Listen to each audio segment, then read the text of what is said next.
la Présidente. Alors, merci et merci à vous, bien sûr, de m'avoir écouté pendant ces 7 minutes. Merci.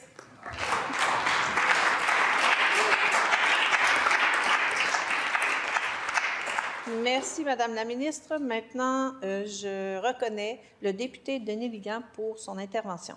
Merci, Madame la Présidente. Permettez-moi, premièrement, de corriger quelque chose, parce que tout à l'heure, Madame la ministre parlait de 84 heures.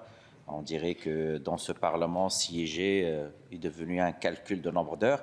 Mais dans 84 heures qu'il a mentionné, il a oublié de mentionner que c'est 21 heures presque de consultation avec les groupes. Donc, je tiens juste à rappeler que les consultations sont obligatoires, Madame la ministre, dans le cadre de nos travaux.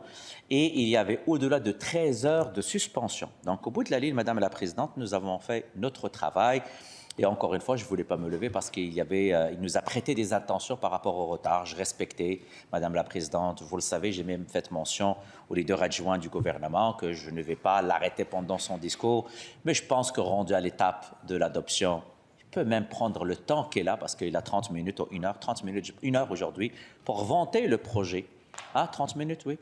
Pour vanter le projet, mais Madame la ministre a choisi de parler des oppositions, il a choisi de parler de nombre d'heures, il a remercié tout le monde, ce qui est très bien. Mais ça, c'est un choix qui lui revient par rapport à ses discours. Moi, je vais revenir sur les faits de ce projet de loi et je suis content, Madame la Présidente, que j'ai en face de moi, quelqu'un qui s'est levé à l'intérieur de cette Assemblée il y a quelques années. Et je vais le citer, parce que je l'aime, Madame la Présidente, et je nomme le ministre actuel de la cybersécurité. Et je vais vous rappeler qu'est-ce qu'il disait, le ministre de la cybersécurité. Le ministre de la cybersécurité, à l'époque, il parlait de l'agence. Et je ne vais pas lui prêter des intentions, parce que je dois faire attention, parce que sinon il va se lever, mais je vais vous dire qu'est-ce qu'il déclarait il y a quelques années. Créer une agence, c'est créer une agence de favoritisme. Créer une agence, c'est créer une instance qu'on éloigne du contrôle parlementaire. J'ai le goût juste de vous applaudir, Monsieur le leader adjoint du gouvernement, parce que c'était une très bonne citation, une citation extrêmement juste. Mais j'étais déçu, Madame la Présidente, et vous allez me comprendre pourquoi. Au moment où je voulais avoir cet échange avec lui en commission parlementaire, j'ai déposé une motion préliminaire.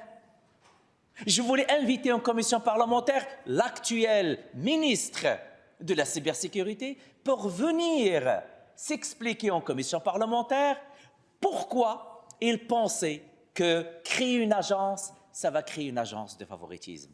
Mais malheureusement, sa collègue ministre du Transport a voté contre le fait d'écouter son collègue. Il faut le faire. De quoi a-t-elle peur?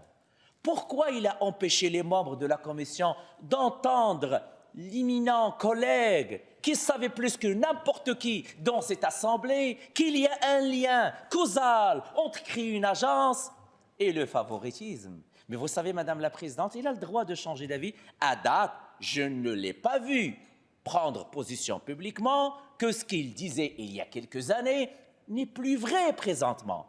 Mais vous savez, il a le droit de le dire.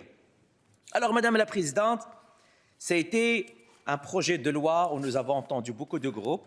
Et moi, je vais prendre le temps de remercier mes collègues qui m'ont accompagné, ma collègue la députée de Saint-Laurent, mon collègue député Tachereau, le député des îles de la Madeleine, mon collègue député de Saint-Laurent, les équipes de recherche qui nous ont beaucoup aidés dans ce projet de loi. Vous savez, Madame la Présidente, Madame la Ministre a dit quelque chose, il a parlé de la théorie, il a parlé de l'obsession de son gouvernement à livrer des projets, mais malheureusement sans bilan, sans bilan, et là j'en suis sûr et certain, pas mal de collègues caquistes le voient, il est nul en matière de transport collectif. C'est ça le constat. Donc pour les gens qui nous écoutent, pendant qu'on gèle l'embauche partout dans la fonction publique, pendant qu'on envoie un message à l'aval de couper dans le recrutement du personnel de soins de santé, pendant qu'on coupe sur la Rive-Nord, pendant qu'on gèle l'embauche dans toute la fonction publique, la ministre du Transport, elle, qui dans son bilan en matière de transport, elle est nulle, c'est 00, même pas 1, parle de l'obsession de son gouvernement de livrer les projets. et que les paroles des oppositions sont hypothétiques ou sont théoriques. Désolé, sont théoriques.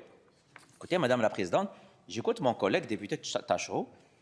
Il a des bonnes questions. Et je tiens à le saluer, il fait un bon travail. Je n'ai jamais vu mon collègue de Tachereau poser des questions théoriques uniquement.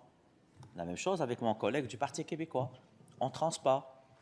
Donc, moi, je pense que la ministre aujourd'hui, pendant les 7 minutes où il avait le droit et l'opportunité de vanter ce qu'elle est capable de faire et ce qu'il faisait en matière de transport, il a passé plus de temps à parler de consultation, il nous a insinué un certain blocage, etc. Mais Madame la Présidente, force est de constater que son bilan, il est juste négatif, moi je dirais nul.